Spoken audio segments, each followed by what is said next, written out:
I was a decent golfer. Obviously not that decent, because when I was going for this slide, I was watching Google Images, thinking, okay, Greg Evans, the golfer, I'm going to be in there. No, not a chance. And my wife had to scan these pictures in there, so I wasn't that good. But I did play on the amateur circuit, played in your Irish amateur a few times at Royal Dublin, and I was fortunate enough to win a couple of events. And I came into greenkeeping from a golfer's point of view. I was definitely a golfer first and a greenkeeper second. And the big thing I always wanted was firm, fast and true greens. And to me, I didn't care whether it was Parkland, a Links, a Heathland, even golf clubs of this world with small budgets. To me, I wanted that. But at that time, I didn't have the technical skills to be able to implement that. And it is important to point that out, because obviously I look at things sometimes from a golfer's, from a playability point of view. Okay, 2 mil, is it sustainable? Well, I obviously believe it is, but there's 3 things that I am a great believer in, really.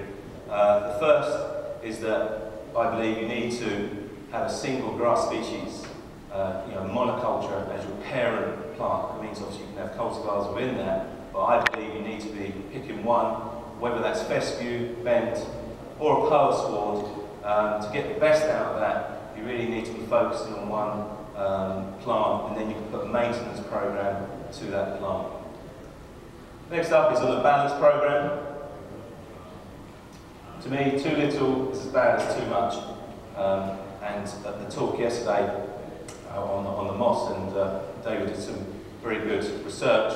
And the one thing I took out of that was during the cutting heights, was that a lot of guys have an average cutting height, and then they have a tournament, whether it's a club championship, scratch open, then they really tweak things up, and then go down, and then go back up. And I don't believe in that. I believe in consistency of heights. I believe, when I talk about 2 mil, it's 2 mil, it's not going up or down. Because I believe you need to have a nice balanced program so the grass plant knows exactly where it is.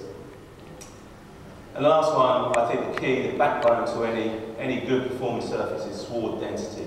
Once you have sward density, you can really tweak things up. And when we talked about moss yesterday, I think you really need to be focusing on your sward density, and you can go from there. Sorry about that.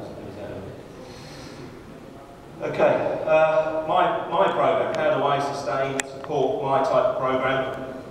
Well, as I said at the start,